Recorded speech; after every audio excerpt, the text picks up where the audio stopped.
conveying. What two ideas? Sorry, I One, lost you. all right, so okay, what one two about ideas are you being one being a mediumless travel, you know, and the other one being a medium travel of light, right? So to converge those two ideas, it seems as if light travels in packets, it's really traveling through itself on the medium. So it's basically is its own medium as a as if it's a wave. Well, if it's a particle and a wave at the same time, how is it not traveling through its own medium itself as the medium? We're all gonna die. It's both. It's neither. It's a photon. Right, but a photon is a packet. It's both. It's both. It's neither at the same time. At the same time, it's both. At the same time, it's neither. I mean, it is. Quantum so theory you make a lot of sense. I'm going to be real with you right now. I'm sorry. Quantum theory does not make a lot of sense. I'm sorry. If you're trying to make sense, you shouldn't be studying quantum theory. You shouldn't even be talking about it because it does not make sense. I'm sorry. Yeah, if you think you understand quantum theory, you don't understand what I'm pointing out. Theory. That's kind of what I'm pointing out, right? All right, so Simon. It might not make sense, but that's the whole point. Neither side actually makes sense all on its own. But if you think about it in a way that you're trying to convey you're going to try to use quantum theory and try to make sense of the common theory. I'm not even using quantum theory. Yes, you are. Actually, you are. By talking about waves and by talking about packets of light, by talking about waves and the particles, you're talking about quantum theory. I'm not talking about fields of quantum fields of anything else other than the photon. Right. Someone else was talking about virtual particles. Right. So that's let's focus on what I'm saying. Then we can have that argument later with somebody else's argument. No, I'm saying if you can make sense out, if you could talk and make sense out of quantum theory using words that make sense, please let me know, because I always wanted to meet a king, and you'll meet the king of Norway, isn't it, Sweden, when you get your Nobel Prize in physics, because that's what level you're at. Yeah, don't worry, because I don't think that it makes any sense anyway. I'm trying to say it from an outside position that there's these two ideas that these other two guys are, conflicting over. And they almost can be saying similar to the same thing, not even realizing it. Yeah, but because there's no one guy's talking about a field, and the other guy's talking about medium. Can I cite that? Can I cite that? Can I share my screen if that's okay? There actually is scientists who have claimed the mainstream scientific position is that light does not. Can I share my screen? That's not how you win an argument, though, by going, oh, well, the mainstream science position says it, so therefore I win. Otherwise, why would we even be here? Actually, you can share. Actually, that is how you win. Actually, that is how you win scientific argument. If you can come up with something that is against scientific theories, like mainstream science, you have to come up with some really good proof. I'm sorry, it may be one, you just can't say shit and say, oh, because of this shit. Tool you can use to attempt, but it isn't the only tool you can use to get the job done. That's the point, dude. That's shit. You can't just say because everybody else agrees, therefore it's true. That's not how you actually have a debate. It's more true. No, unless you can come up with something. You don't take science to court. You don't have a fucking. Actually, no. That is how science works. It's called there's an agreement among scientists. Does that make science correct all the time, though? So therefore, you're agreeing that science must always be correct if a bunch of people agree on it. No. If you can come up with something that can prove science that one piece of science is incorrect, it better be good. It better be repeatable, and you better have some pretty damn good answers, because you can get your ass shot at you. Then you can do this. Like if you come up with something like Einstein, something like Einstein. If you come up with a discovery that says, "Oh, by the way, you're all wrong," evereventually everyone's going to come around. Like it diverges for 93 million miles and 93 million miles back. That's easily done. It was just like all the way up until I think it was last month. You guys knew exactly the isotope data. You knew exactly how old everything was from the ice core samples, and then last month you realized you didn't know exactly. Oops. Well, that's how science works. Okay, that's the whole point. Just because everyone agreed on a thing at one point doesn't make it true for the rest of eternity. Yeah, but you can't say that everything is false because of that. No, sorry. Sorry, Paige. Be quiet, Paige. Just listen. Paige, just for a minute. Paige, please shut up for a moment, Paige. Which also doesn't mean everything is false just because of that. It also doesn't mean everything is false just because of that. That's correct. Right. So you cannot say that because science learns that everything we know is false. So obviously I know that, right? Because I said no, you don't, because that's your straw man argument. It's not. No, it's not. Your straw man argument is that you're trying to say that just because I'm saying you can't use that as your only argument, that a consensus argument, that you're trying to say that just because you can't use that everything is wrong. No, I'm just saying that there's a possibility that you could be very wrong if you're just using that as your argument. Boom. Enjoy your red face. Can I just? I'm not red face. No, what you're saying is somewhat true, but you're not saying it weirdly. Well, it was really hard for you to say that without a red face. I'm sure. No, I'm not red faced. No, if you can come up with a fact like a that agrees with this something, it disagrees and points out some error, and you better have a lot of, better be repeatable. I have that right No, you here don't. now. I have you don't. the error of yourself and Rumpus. No, you do not. If you look on my screen, this is just the basic wiki page for quantum field theory.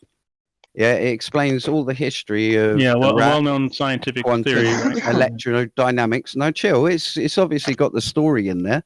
Yeah, And here it says, on the other hand, photons were considered merely the excited states of the underlying quantized electromagnetic field and could be freely created or destroyed. And that was the the pair production. Yeah. And it goes on to say... Hold on. Where's this to do with pair production? No, this is what we were just talking about. You just talked about pair production and virtual particles. This has got nothing to do with virtual particles. It has, seriously. No, it hasn't. No, actually, this is about quantum fields, material production. Rumpus, he's reading out the electron pairs, model, right? so of course you're not going to agree. No, he's claiming. You're not going to agree. No, you didn't understand, Paige. He's talking about the production of photons. He's citing it. Yeah, he's got confused between two different things. Not at all. Yes, you have, as usual. Not you never get it right. Explain it real quickly. Explain it, Rumpus, real quickly how he's got it wrong. Go on, explain how I've got it wrong very quickly. Go on, explain how I've got it wrong. You claim that light needs a medium, and you are claiming that pair production, creation of virtual particles, was a requirement for electromagnetic radiation. There is nothing in this that says that. Are you sure? Yes. Yeah, you've read all of this. And regular. Well, there's nothing you've shown me and highlighted that says that. You've misunderstood it as usual. So what about it saying, on the other hand, photons were considered merely excited states of the underlying quantized electromagnetic field? That's quantum field theory. All the particles, every particle has as someone said, I think it was Kosher, or someone said very intelligently, about 10 minutes ago, that every particle has an associated vibration in the relevant field. And so each particle there's a separate field for each sort of particle, and each particle is just a vibration, an oscillation, a wave in that field. So that's all this is saying. It's saying what I've just said again. Hold on, Page. So all it's saying is a photon is a wave in the electromagnetic quantum field. That's all it's saying. That's got nothing to do with virtual particles. That's what I just said. No, it has. So what's the quantum field then, Rumpus? Define a quantum field for me, please. A quantum field is the... Let's just do this. Related to the particle, there's a certain set of fields, and oscillations in those fields lead to the existence of particles of that are determined by that field. Right, but what is the field, though? Like, again, you missed the question. No, I didn't. So, for instance, there's an electron. What the answer then. What? So, in other words, what is the field? Not what does the field do? What is the field? That is what the field is. The field is what it does. Well, I was just going to say the field is what it does. What we don't fully understand, for instance, we don't understand the probability field. All right, so let's say that we don't understand it, and that say that there could be a chance that these flat earthers might have something with the light, and we are trying to explain it away. No, actually, we already know as our. It's a hard no, right? It's just a hell no. It's pretty much a hell no, I mean, you would need some experimental evidence to prove this. No, how about some experimental evidence? How about some experimental fucking evidence? Well, even how about some experimental evidence? Even with our own phenomena that we can't explain. How about some evidence? You repeat yourself again. Remember, Gleam's claim is that the existence of virtual particles provides the medium for electromagnetic radiation to occur. That's absolutely wrong. The electromagnetic radiation goes through the relevant, as it said in the text that he's just quoted, or just cited, the electromagnetic I was asking for a definition of which is completely why is the higher the vacuum, the less permeability? I have a question, guys. Why the higher the vacuum, the less permeability, the less ability for an electric current to pass through, or an electric current. That's or a magnetic field. You're mixing up electric current and electromagnetic current. The fields are different. Hold on. Can I ask you something? You can. The permeability. You're talking about the permeability of electricity, which is a different. This is much different than electromagnetic fields. Sorry. Real But quick. light is give me 5 associated with seconds, electromagnetic please. waves. It's silent also. Right, Grim V, do you know the difference between permittivity and permeability? Absolutely not. Great. Well, there you go. I'm Okay, just carry talking on. about it for no reason. I want to ask you. Go ahead. If how come they say Permittivity. Oh, that I said in the permeability. vacuum- I'm sorry. I'm conflating the two. I was talking about Yes, you cellular did. permeability earlier with somebody else with glyphosate, not permeating the Go ahead, cell. finish. Someone's in the middle of a sentence here. Yeah, I was gonna ask you, how come they say that in the space they're not able to see the stars if light travels through the vacuum? What, you're talking about the astronauts on the moon or something, are you? The moon and some other guys on the Right, can you see the ISS and all stars in sunlight? Because you do realise that when they were... Hold on, let me just... This is an honest question. Let me finish my goddamn sentence. Because Hold on, Rumpus, I wasn't done. They're in the day. They are in the day. When the astronauts are there, they're in the He's not daytime. really You can't interested see in the hearing stars your during the actual day, argument. and so neither can they. Easy. Jesus Christ. You can't see stars Great, from let's the argue International about what we Space can see Station in at Narnia. night. Woo! You can't see stars from the International Space Station when at night. It's What do you easy. mean? Aren't they at night all the time? No, Sometimes- they're not. The sun is above them. It's a daytime. It's very bright. Yeah, so the ISS goes in the shadow of the Earth. You know, they do it on the dark side. How about the moon? How about the No, guys in the moon? The guys on the moon were there when the sun was up, so they could see. Yeah, But they were on the chose backside to go of the there. moon. They No. deliberately went there during the daytime. What do you mean? No. They went Listen, the there backside when of the moon and they gets actually sunlight, dude. timed the landing so the sunlight would be like directly overhead, or not They almost were on the directly dark overhead. side of the moon, buddy. No, You know what we this, mean when right? they're on the dark side of the moon. Okay, We've yeah, never when they landed on orbited the dark moon, side yes. of the moon. We have never landed astronauts on the dark side of the moon. And what's What more, the dark side of the moon does moon? get bright. The I was reason we gonna say, chose what The dark dark side? side of the moon is There just is as light no as dark the, side as of the the moon. front. Yeah. Yeah, it's There the is no dark same. side of the moon. There's one unless that it's faces one side at a away. time. You It's guys only flip one flop side at a and time have dark, and excuses it's for never everything. one That's- always the same But the side. point- Well, yeah, we point use the is- phrase dark side of the moon because we can't see it. Yeah, Yeah, correct. the point is the astronauts, Right. we've only sent astronauts to be on the side of the moon that faces the Earth when it's a daytime for them. Because they'd be in the dark and we're going to see a bloody thing. So we do not send astronauts on the on the side of the moon that is dark, which will remain like that for God knows how many days and whatever it is. So that's why they're always on the daytime. Plus- Therefore, just like you can't see stars during the daytime, neither can they. My Plus, God. they didn't plot out trying to land on some other side of the moon, which they had not even looked at yet. Yeah, They haven't seen it yet. They don't know where they're going to land we over saw there. the They want dark to land side of the where moon in 1969. They sent satellites round the back side of the moon in the late 60s. So we do know what it looks like, but we don't send astronauts there because then they would not be facing the Earth and they wouldn't be able to see any radio signals from them. I wasn't really arguing against you just now, knucklehead. I was just saying there was no dark side of the moon. It was probably more likely they landed on the front where we could see it all the time because they're more familiar with that side.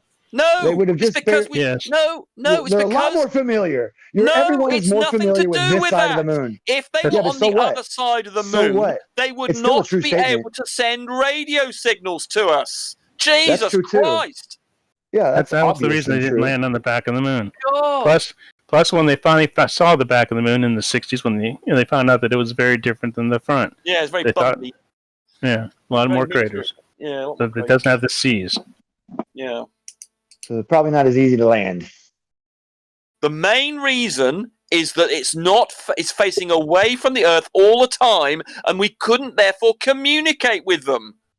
Thank you, Rumpus. Jesus, Answer me the I mean, question. for instance, when the nobody was really buddy, trying to say What do you anything. mean? So what? when the You said so Apollo what? Way Question overreacting.